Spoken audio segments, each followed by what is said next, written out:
Olá, amigos do canal Em Tempo. Há poucos dias atrás, o Banco Central do Brasil declarou que no final desse mês de agosto de 2020 ele vai lançar sua nova cédula de R$ 200 e existem razões administrativas para que ele faça isso, mas também existem razões e consequências econômicas para esse ato. Esses fatos são seguidos de uma especulação num ano eleitoral de quais seriam as consequências para os candidatos a prefeito e depois para a presidência em 2022.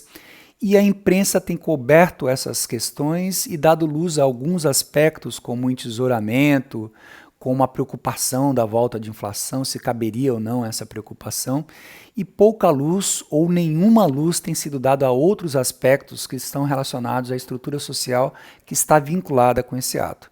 Então eu estou aqui neste momento para abordar um pouco dos aspectos monetários mais enfatizados, articulando ele um pouquinho mais, e dar uma luz a esses aspectos que estão na sombra, mas que estão sim muito relacionados com esse fato do Banco Central do Brasil ter tomado essa decisão recentemente. Nós estávamos em transmissão hoje quando houve um loop no computador, perdemos aí as imagens, mas a pedido dos estudantes Gabriel Moreira, Bruno Salatiel de Administração, Matheus Jefferson de Contábeis, Leandro e Eziel de Direito, nós vamos fazer aqui uma narrativa marcando alguns aspectos importantes e eu acredito que eles vão fazer bastante diferença. Primeira coisa que tem que ser observada é que a coletiva de imprensa foi liderada pela diretora administrativa do Banco Central, significando dizer que não se faz esse movimento de expansão das cédulas no Brasil, na casa de 90 bilhões de reais, por motivos de política monetária, ou seja, não é para ampliar ou atenuar a inflação, não é para ampliar ou atenuar um ciclo de negócios.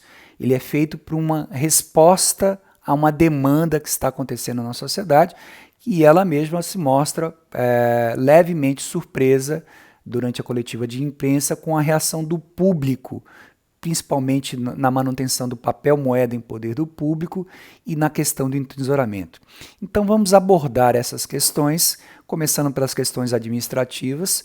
Há sim uma motivação de logística, que é uma motivação que se dá pelo fato de que ao transportar moedas, cédulas de R$ 200, o volume e o peso, distribuição seria facilitado no Brasil todo, inclusive no seu destrinchamento pela Caixa Econômica Federal, pelos bancos comerciais brasileiros, pela rede de correspondentes bancários, como as lotéricas, diminuiria o custo de reposição, porque uma vez que você usa uma nota de R$ 200 para determinados tipos de pagamento, você vai começar a não precisar juntar aquela nota de 20, de 50, de 10 que você precisaria. Então você também está colaborando para baixar o custo de reposição, dando, portanto, uma alocação, uma eficiência alocativa para os recursos que você está disponibilizando. Ela faz questão de dizer que o Banco Central tem notas, cédulas suficientes para lidar com isso, que não é este o problema, mas ela chama atenção para uma certa reação do público ao manter essa moeda, que é um pouco diferente do que foi esperado. Pouco talvez tenha sido uma reação diplomática dela, e a gente vai começar a explorar um pouco isso. Então vamos olhar agora os lados econômicos dessa decisão. Primeiro, a nota de R$ 100 foi lançada exatamente há 26 anos atrás. A declaração foi feita no final de julho de 2020 e a nota de 100 foi lançada em julho de 1994, há exatos 26 anos atrás. Quando essa nota foi lançada, ela comprava uma quantidade de bens que é muito maior do que uma cédula de R$ 100 compra hoje. A cédula de R$ 100 hoje, em 2020, ela compra o equivalente a R$ 16 no ano de 1994. Então, uma das consequências que a gente teve ao longo desse tempo é que o processo inflacionário foi fazendo com que essa moeda perdesse o seu poder de compra ao longo do tempo. Então, 16 vezes 5 é 80. 80 não é igual a 100, né? 16 vezes 6 é 96, ainda não deu 100, né? Para dar 100, nós teríamos que multiplicar por 6,24.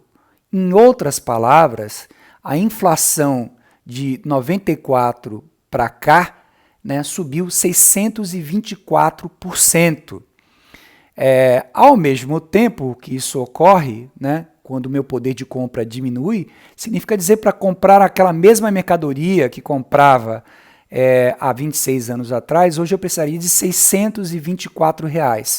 Então, essa, por si só, já seria uma justificativa para você ter uma moeda de R$ 200 circulando no país. Então, o motivo inflacionário justificaria sim que nós tivéssemos uma moeda depois de tanto tempo. Uma cédula de R$ 100 hoje, né, compra o equivalente a 34 dólares, né? Então, ela tem um valor de compra que está muito abaixo do euro, do dólar e etc. Perguntaram por que no momento onde, por exemplo, o euro deixou de ter a nota de 500, né, a cédula de 500, o Brasil está prometendo ligar com mais conexão eletrônica sem precisar da moeda física, porque exatamente nesse momento o Banco Central estaria ampliando.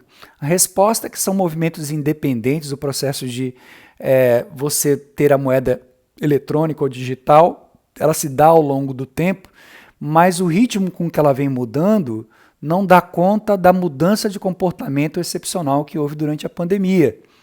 E que comportamento foi esse? O meio circulante brasileiro, coisa que aconteceu em alguns outros lugares do mundo também, aumentou de forma acentuada. Em particular, as pessoas estão mantendo mais papel moeda em suas posses, o chamado papel moeda em poder do público. E por que isto está acontecendo? Está acontecendo por uma característica que é comum no mundo todo, que é o fenômeno do entesouramento, ou seja, você, num momento de incerteza ou sem segurança do sistema bancário, ou com dificuldade de ter segurança ou desconforto, ou haver desconforto no deslocamento a uma instituição bancária, você obtém o dinheiro e você guarda consigo mesmo. O entesouramento foi uma expressão utilizada no início do capitalismo, quando nós não tínhamos ainda, até antes do capitalismo, mas no início do capitalismo, a conotação dela era guardar recursos, né? E ao guardar em recursos, você acabava também parando o fluxo de circulação comercial, o fluxo de circulação de mercadorias. Mas no Brasil, ao meu ver, está acontecendo uma outra coisa que a imprensa ainda não enfocou, os agentes, os consultores não têm apontado, que é a preferência pela liquidez. A preferência pela liquidez, ela costuma crescer em momentos de incerteza.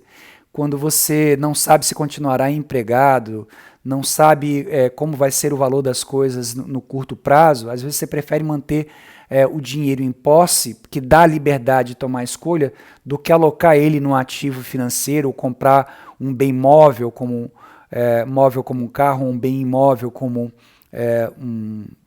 um apartamento ou uma casa, porque depois você não consegue converter, se precisar, rapidamente para uma necessidade sua, né? Então, há fatores aí da preferência pela liquidez que explicam muito esse comportamento.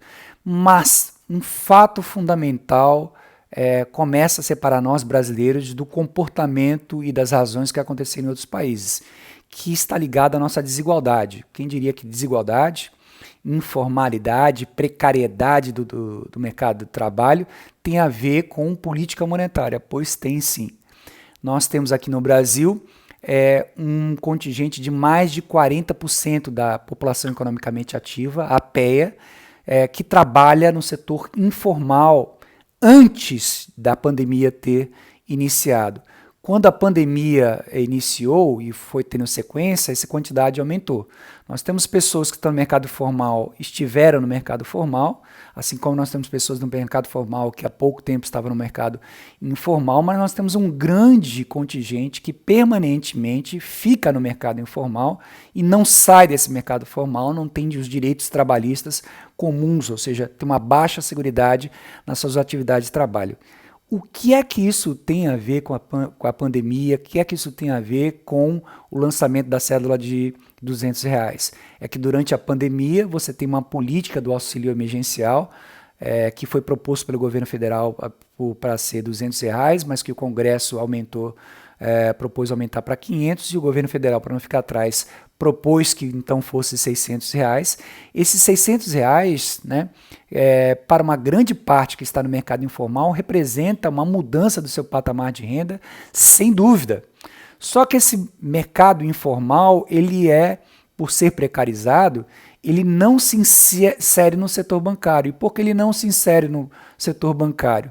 Primeiro, porque ele não tem a atribuição de risco do sistema bancário convencional, não consegue identificar qual é o risco desses sujeitos adequadamente, e, portanto, não oferece crédito, ou quando oferece muito caro. Se já é muito caro para a classe média, né, imagine como fica para quem não tem garantias. E essas garantias também não surgem por uma questão de moradia, ou seja, a distribuição fundiária urbana, por essas pessoas do mercado informal serem em grande parte não terem títulos de propriedade, eles então não têm garantias para dar na hora que tomam empréstimo. E, portanto, não recebem o crédito do sistema bancário, são pessoas com baixa bancarização. E qual é a singularidade nesse país? No momento em que essas pessoas recebem um auxílio que é maior, para boa parte delas, maior do que elas vinham recebendo no mercado informal, e elas não são bancarizadas, elas não retornam esse recurso ao longo do tempo para o sistema bancário. E começaram a deter mais do que as médias mundiais. E esse fenômeno, então, faz com que você receba um contingente, agora num volume bem maior por causa da política emergencial do governo, né, e não retorna esse papel. Então, há uma necessidade de uma outra quantidade e, portanto, há uma logística. Essas pessoas fazem transações, muitas transações entre elas mesmas. Um exemplo, quando exatamente eu saí do último saque que eu fiz no banco e passando de volta para casa, havia numa rodovia pessoas vendendo uma feirinha, pessoas vendendo utensílio, frutas lá na frente. Eu comprei lá um saco de bananas, né? Um pacote de bananas que vem de dúzias e dúzias lá colocados. A mulher não tinha saco, né? Ela pega do vizinho e vai embora. O que é isso? É uma coisa de confiança, mas na verdade é algo que ela não está pagando e vai ser devolvido em forma física depois.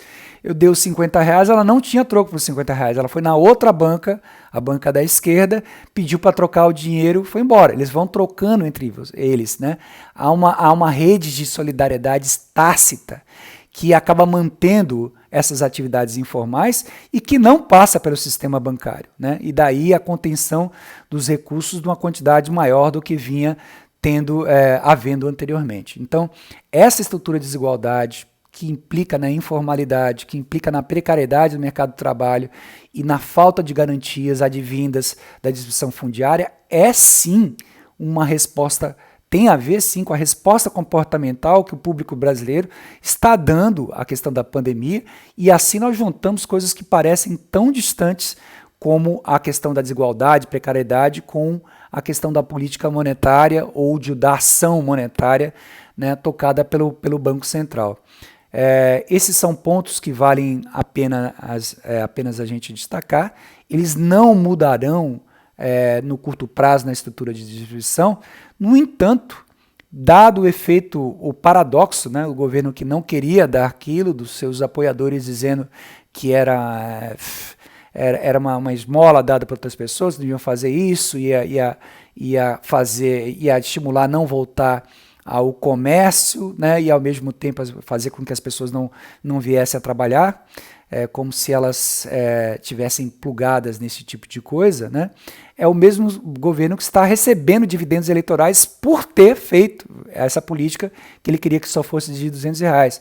Daí é que existem algumas chances, né, de essa política se permanecer por mais tempo, dados os seus dividendos eleitorais, e até o Congresso está discutindo se tornar ela permanente ou não. E ao torná-la, esse comportamento que é inesperado, isso chama-se remonetização. A remonetização se usa muito em época de inflação, quando você passa de um padrão monetário para outro, como foi o caso antes e depois do real. Mas nesse momento a gente não está trocando a moeda, mas o comportamento foi abruptamente mudado, dado a existência da pandemia. As pessoas reagem na sua vida cotidiana, desde saúde até o uso de moeda, com uma forma diferente do que fazia anteriormente, né? E, portanto, esses resultados não estavam no histórico estatístico do Banco Central e ele está monitorando, né? Ele não vai soltar esse dinheiro ao todo tempo, mas ele vai monitorar para que possa ser feito aos poucos. Nós temos várias questões, então, que são desdobradas daí. Os outros dados da média de inflação, de correlações de entesouramento, etc., que a gente estava transmitindo com as nossas imagens, a gente vai deixar, então, para um vídeo editado, mais enriquecido, com mais dados, né, tocados aí por essa parte. É importante você saber que existe o conceito de papel moeda emitido. O dinheiro que o Banco Central emite não necessariamente chega ao público. Ele pode guardar, mas por que o Banco Central guardaria? Porque algumas moedas, né, se desgastam e aos poucos ele vai repondo, ou na hora que um ciclo econômico ou com uma política monetária pedir uma quantidade de moeda maior, ele está lá apto para fazer. Então, mas mesmo assim, na hora que ele repassa esse recurso, uma outra parte vai para os bancos, não está ainda no público. E só depois que eu tiro o encaixe, ou aquilo que fica no caixa do Banco Central, o encaixe, aquilo que fica no caixa dos bancos comerciais, é que eu tiro desse papel emitido, eu chego no chamado papel moeda em poder do público, que é esse conceito que tem ampliado no Brasil. O público tem mantido mais o papel moeda do público, mas também tem retornado menos, né? Então, de um lado, diminuiu do banco e na hora subiu o papel, moeda em posse do público. Só que o meio circulante tem crescido e essa é a preocupação do Banco Central. A gente pode, em outras ocasiões, explorar um pouco mais isso, mas por hoje valeu aqui, valeu o apoio e o incentivo. Gostaria de ver o retorno de vocês, o quanto isso foi inteligível, processável e, por outro lado, quantos aspectos ou quais aspectos, né, ocorreram aí com vocês ao verem essas afirmações. Um abraço a todos e até outra ocasião.